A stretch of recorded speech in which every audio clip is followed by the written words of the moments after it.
Welcome to Vulture's Rainbow Theatre. I am Damon Vulture, scholar of magic and acrylic paint. Along with my colleagues Michael Terlau and Annan Imo, we will be bringing you tales of horror and dark fantasy, dropping at least one complete story or novella chapter each week. We urge you to check our Facebook page from time to time. Vulture's Rainbow is your mobile home of dark art. Our times and locations move about and will appear on the Vulture's Rainbow Facebook page. And now for a tale of fantasy horror, The High Pass of the Modocc. From the Holy Book of Ser, Lamentations of the Prophet Issos, Chapter 3, Verse 21. Beware the high places, those impious peaks which rise with disquieting familiarity into the realms of the planets and the blackness beyond. Giants live undetected in the mountains, and they lie in wait for travelers, consuming the flesh of the unfortunate at the behest of Yat, the goddess of night and the eater of stars. Most to be feared are these great ones, whose tongues are devouring worms, and whose bellies are caverns of nether darkness. On this new scroll, which was intended for the use of our disciples in the north, I now set down as quickly as I am able an account of the journey which brought us here, and I leave as a warning the full record of the evil which befell us in the darkness. I am Odric, messenger and amanuensis for His Holiness, the Basilphastar of Philippon, who is the chief apostle in the true cult of Seritamis, and who is appointed by our God as the guardian of the only faith. It was he who sent me on this long and arduous journey, accompanied by the canon of one of the most important churches in Philippon.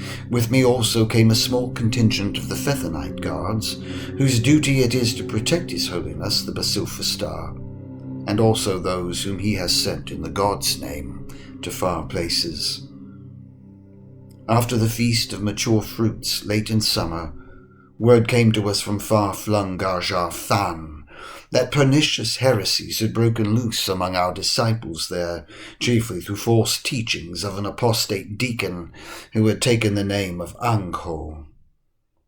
The Basilphastar, anxious that these devilish doctrines be quashed before they made shipwreck of the Thanites' faith, determined to send forth a delegation immediately, carrying a missive written by His Holiness with my assistance. Early in autumn he placed the sacred pallium about my shoulders, and sent us north to Garjar Than with his letter of stern rebuke, in which he outlined once again the central teachings of the faith, and urged that Angho be separated from the church, anathematized forever. Unwise though we were to travel so late in the year with winter but 2 months away, our anxiety concerning the future of the northern churches goaded us to attempt the difficult journey. The trip would require us to pass through the entire length of our own country, and then to round the southwestern corner of the North Sea. Beyond the easy coastal plains, we would be forced to find our way through the Modocc Mountains, the highest peaks in all the known world. Beyond those, we could then find our way easily to the fjordlands of Garjar Than, where our disciples were already departing quickly from true doctrine into heresy. An exhausting journey with little rest brought us in 2 months to the mountains of Modocc. Even from a distance of 200 leagues they rose, impossibly high up into the blue air, their ghostly snowcaps appearing aloof, veritable rulers of the clouds which grovelled so disturbingly far below them at their bases. At night they blotted out most of the northern stars, and a wind, cold as if it had blown in from the outer cosmic abyss, which is the dwelling place of the devouring goddess Yat, blew with cruel asperity through our tents. Within the space of 10 days, we followed the rising coastal grasslands up into the high plateau, which rose around the Modocc Mountains, like swollen skin beneath a boil. No longer was it possible to take in even a single peak at a glance. The rising flanks of the one summit nearest us filled all the vision, so that even at the periphery of our sight there was no end to its expansive skirts. And behind it rose yet larger ridges and points, standing ghostly and grey in the mist like dolmens, raised up by giants in honour of nameless and ancient spirits.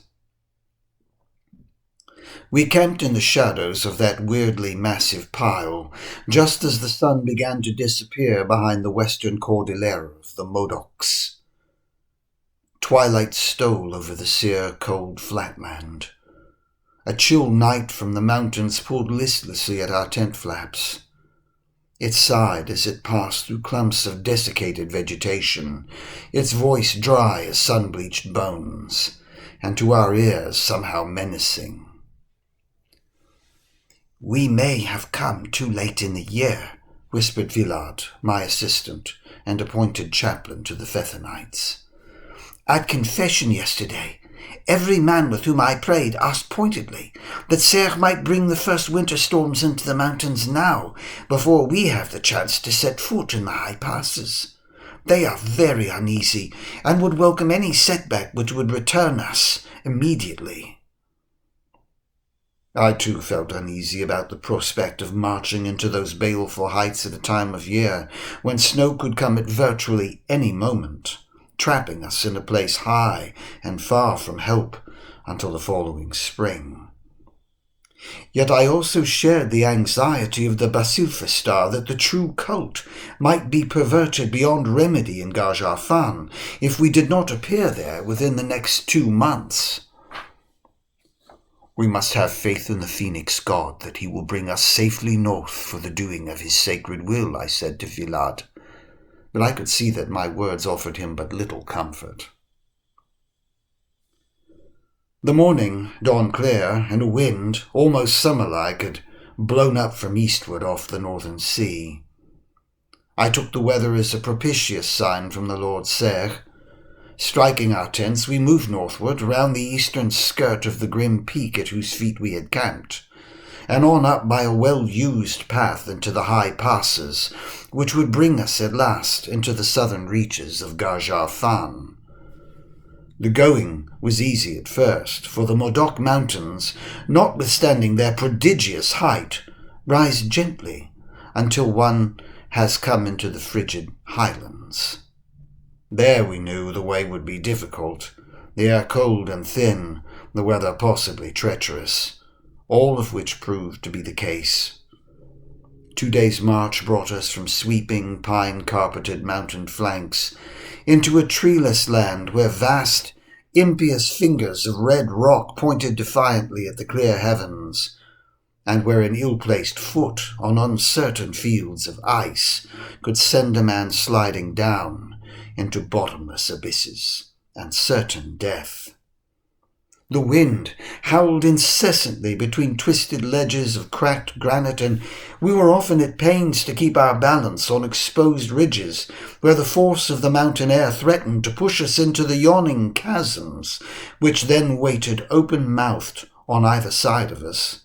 Indeed, we lost 2 guardsmen this way, and their terrible shrieks during the course of following echo still in my ears, even though the memory of the much worse evil which befell the rest of us lies heavily upon me. On the afternoon of our 3rd day in the highlands of Modocc, clouds rolled in over the eastern summits, and the wind, already cold, took on a deep and menacing chill, arguing the arrival of that which we most dreaded, an early winter snowstorm. Finding shelter now became imperative, yet our position along the trail seemed hopelessly exposed. With every second, the danger increased that we would be caught in a blinding blizzard which might not end for days or weeks. The prospect drove us on more quickly up the trail. Flakes fell, then sheets of snow, yet no standing rock, no shelf of gneiss or granite offered itself as a possible shelter. When I had nearly determined that the god had allotted us a martyrdom, Filad cried out. I could barely make out his form in the blinding sheets of snow which fell upon us, yet I was able to follow the direction of his arm and pointing finger. Almost, but not quite, invisible in the storm, rose the great triangular peak of some mountain, whose base terminated impossibly far below in unplumbable canyons, but whose upper summit was readily accessible from our path, which crossed yet another exposed ridge before winding its way over a granite shelf of that peak.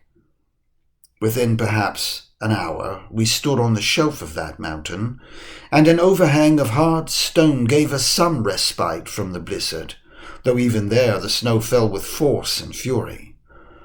"This is not enough," I shouted to Vilad. "This will not do. We will have to push on." I stumbled on ahead of the party, watching my footing on rock which had now become slippery. Losing my footing briefly, I reached out a hand to the rock wall of the mountain in the interest of steadying myself. The shock of what I felt through my fingers made me pull my hand away just as suddenly as I had placed it there. The stone flank of the mountain was as warm as if it had baked beneath a hot summer sun before receiving the chill freight of snow which now tried to cover it. It was then that I noted yet another peculiarity. The peak was absolutely free of snow. The side of the summit was wet, and with my own eyes I could see the snow landing on the rock, and yet only water ran in runnels down the side of the rock. "Filad," I cried, "look!" Some of the Fethonites, bulky in both armour and fur, also gathered where I stood. "Put your hands on the wall," I shouted over the fury of the storm. "It's warm," one of the men exclaimed.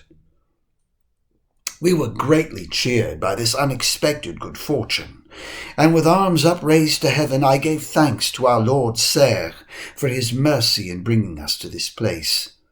For trapped though we might be on the mountainside, yet its warmth would protect us. Another exclamation came from Filad, who pushed on down the trail, feeling the mountainside with incredulous hands.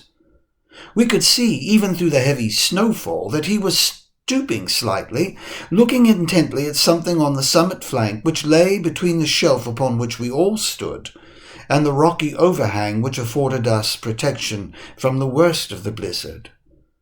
Picking our way carefully on the wet trail, we arrived to find him staring into the depths of an open cavern. "We'll need light," I said, turning to one of the soldiers. He stepped just within the mouth of the cave, and by the remaining shards of daylight which remained to us beneath those heavy winter clouds, he produced an oilskin pouch from which he took several small ceramic oil lamps and the means to make a flame. Once the lamps were lit and sitting upon outcroppings of rock within the cavern itself, thus protected from the storm, we stepped into the illuminated passage. It was decided among us to follow the cavern until we should be well clear of the door and those shreds of winter air which might pursue us for some short distance within. We were pleased to find that the air of our shelter was not only warm, but that it moved briskly over us, drying our wet fur coverings and penetrating to our frozen joints. At regular intervals the breeze would shift its vector, so that at one point we felt it blow over our faces, and at the next moment it came from behind, a little cooler perhaps, but still pleasantly tibious. The cave passage through which we walked seemed unusually straight and even, yet we much preferred its symmetry and gentle downward slope to the sort of rocky chutes falling off from high precipices into bottomless pits which usually served as caverns in such places as these. By the light we marvelled at the smoothness and roseate hue of the walls, which curved upward in even semicircles to meet in a single long ridge of stalactites which ran, almost spine-like, to disappear in the darkness ahead of us. As we descended further into the depths of the mountain, The air's warmth increased markedly, and there came upon the wind a strange, almost animal odor, as though we were approaching a stable of horses or a pen of cattle. And still the wind continued its odd rhythmic shift of direction, so that at one moment it blew upon us from before, and then moments later from behind. We were disappointed not to discover any chambers, but the floor of the walls was smooth and shared the warmth of the breezes which blew past us.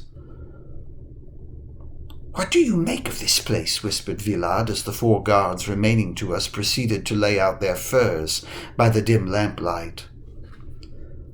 "Perhaps we are preparing to rest within the bowels of a volcano," I speculated by way of an answer. "You and I both visited the grottos of Nuershik, where the steam of underground springs serves to warm caverns which otherwise would be chill." We were exhausted and so agreed to save any further discussion for the morning.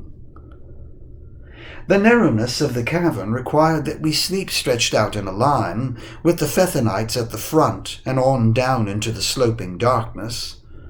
Filad lay on his fur cloak after them, and I occupied the highest position further up the gentle incline of the cave.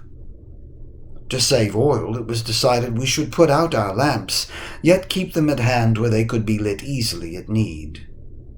Though we knew that in the absence of lamplight the darkness would be complete, we were yet overwhelmed by the complete blackness of night which enveloped us once our only sources of illumination had been extinguished. The strange warmth barely mitigated the abiding unease we all must have felt at finding ourselves deep within the bowels of mountain rock, and it may be that the rhythmic passage of the air, combined with our great exhaustion, eventually lulled us at last into sleep. We must have slept away a considerable portion of the night, for I can well remember a long procession of disturbing dreams, in all of which figured some dark, baleful presence who was not seen, but whose nearness and evil intent could palpably be felt.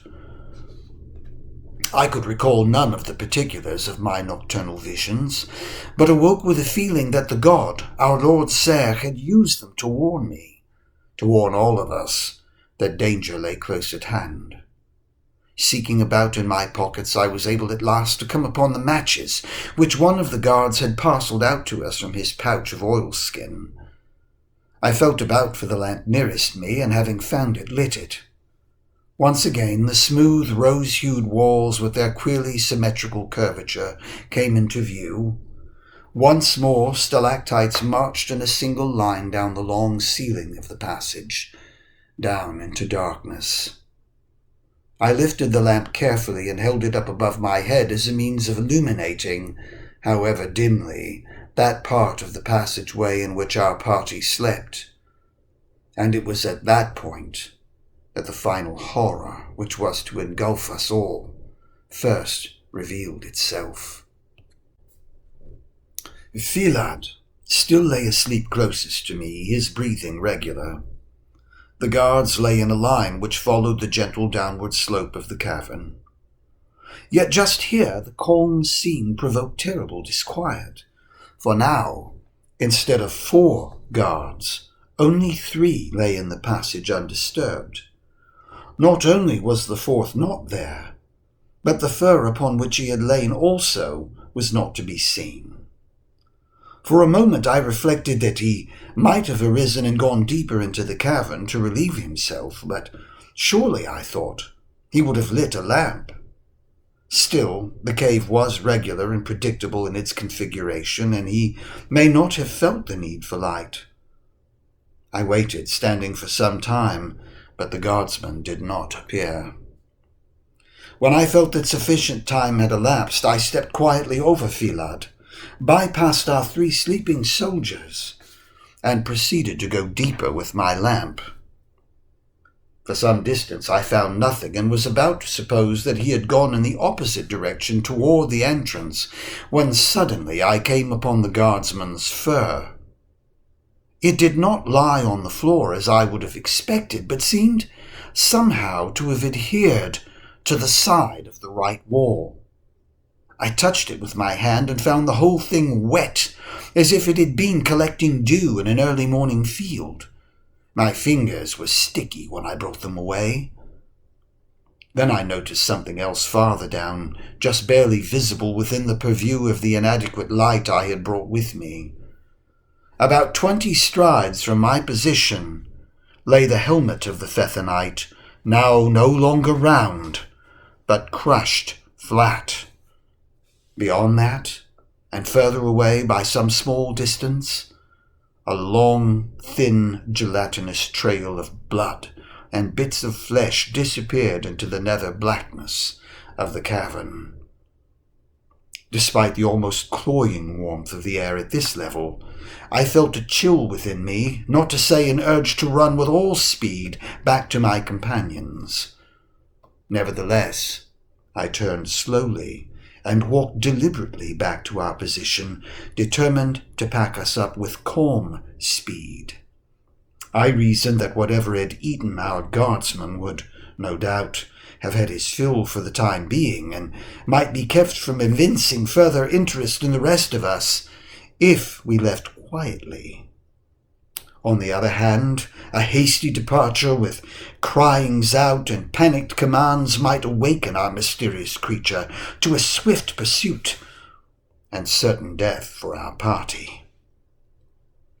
As I walked with speed, but not with haste, back toward my companions, I felt more palpably than before the deep darkness of the earth behind me, and the sense of menace which had pervaded my dreams now tore painfully into the calmness which I had enforced upon myself for our safety's sake.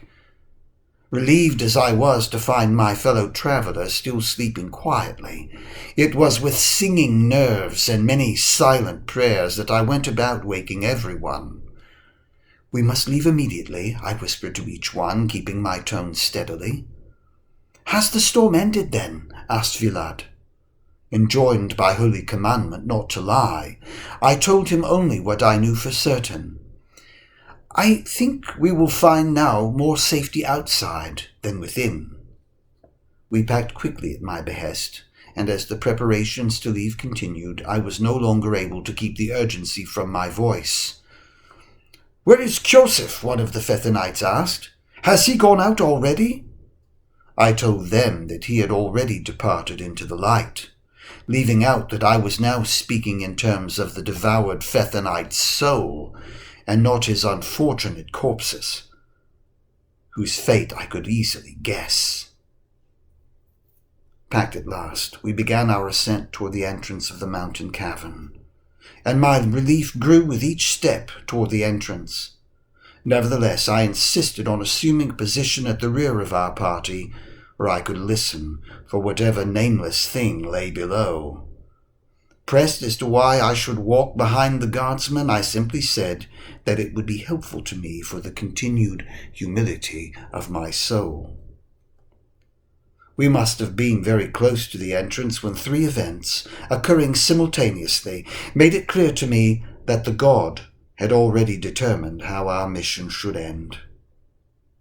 First there came the sound of grinding rock up the passage, as though the very walls of stone near our point of exit were somehow moving. At the same time, the peculiar rhythmic wind, which had not ceased since our arrival, now came to a dead stop. From below, from some incalculable depth of blackness, came a long, slow, susurrating hiss, as if something immeasurably long, wet, and sluggish had awakened, and was now sliding purposefully up the passage toward us. "What was that?" asked Vilad, and I, believing that we were at any moment to find ourselves safely outside, told the full truth of the matter, even as we strode breathlessly toward the entrance. As I related my grisly findings, a curse came from up ahead. The guardsman in the lead had run up against a new wall of solid stone from which only a tantalizing glimmer of light shone. It glimmered like a small star through the long horizontal crack which remained where the mouth of our cave had been. The hissing, now much louder and closer, incited the guards to lace on their helmets and draw swords. I noticed, though where I found the space of time for such a diversion of attention I do not know, that the walls were now quite moist, and that shallow rivulets of water now ran under our shoes and downward toward the nameless thing in the dark. Felad and I, unarmed as clergy must be, sought frantically for some new means of egress, this being the only sort of assistance we could render the Fethonites, or ourselves.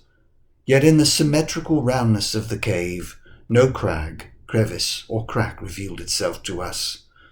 There was a sharp intake of breath among the guards. Looking up, we saw at last the dreaded creature by the light of our lamps.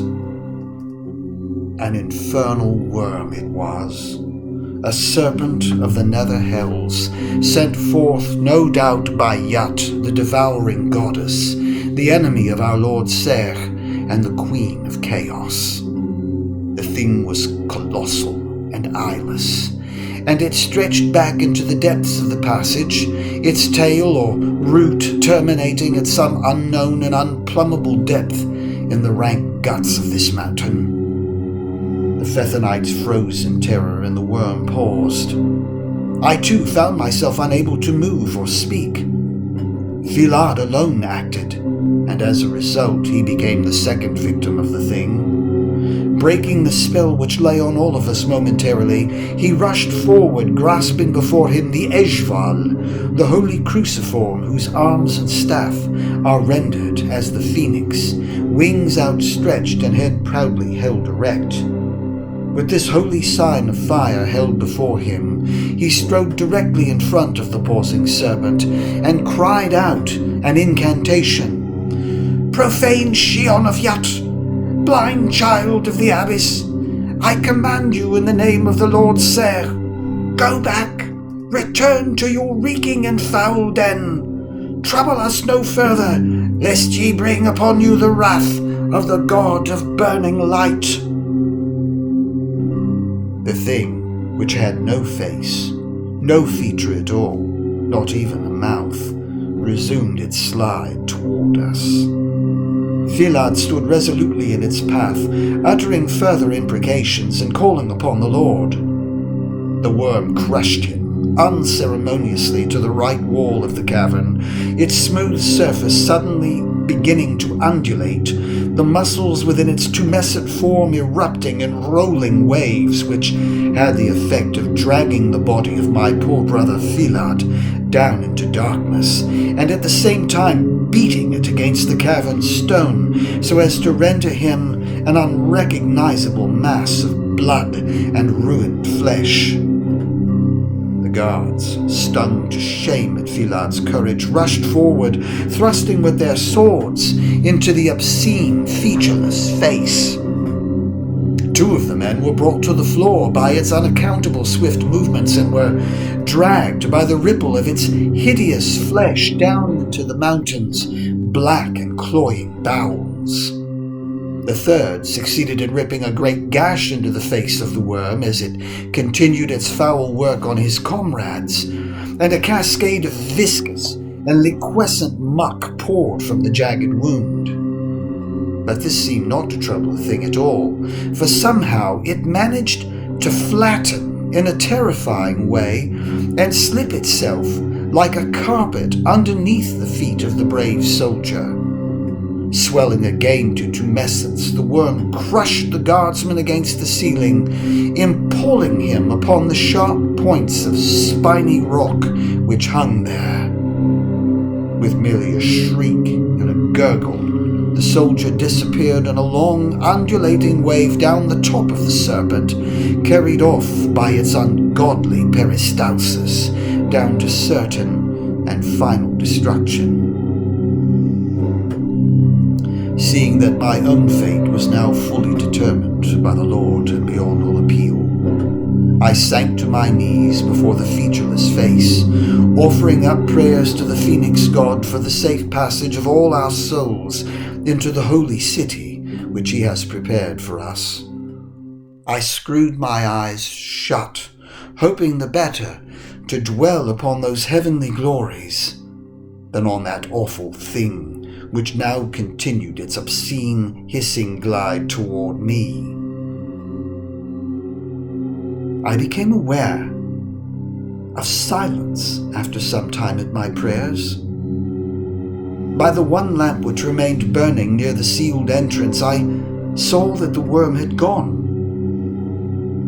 I know now that I am spared only momentarily, and that it shall return for me when need is felt.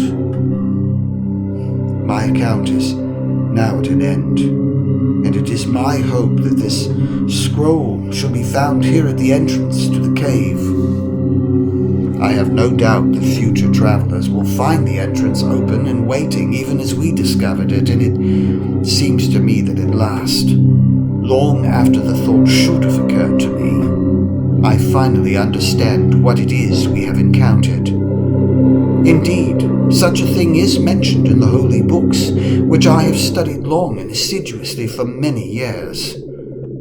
Yet only now does the passage come to me, which might have saved all of us. I write it down here as a final warning. When I have done, I will walk back to some deeper place in the cavern where the thing can have me, and not molest what I have written. Thus runs the passage which I find in the Lamentations of the prophet Essos. Beware the high places, those impious peaks which rise with disquieting familiarity into the realms of the planets and the blackness beyond. Giants live undetected in the mountains, and they lie in wait for travelers, consuming the flesh of the unfortunate at the behest of Yat, the goddess of night and the eater of stars. Most to be feared are these great ones, whose tongues are devouring worms, and whose bellies are caverns of nether darkness. You have been listening to The High Pass of the Modocc, a short story by my esteemed colleague Michael. If you enjoyed this work, look on this channel for chapters of his novella, The Guns of Sotol Flats, and seek out his novels Beggar's Night and The Yule Country at Amazon.com, where they are available as ebooks, freely to be previewed or bought. Until next week, this is Damon Vulture, wishing you good night and dark dreams.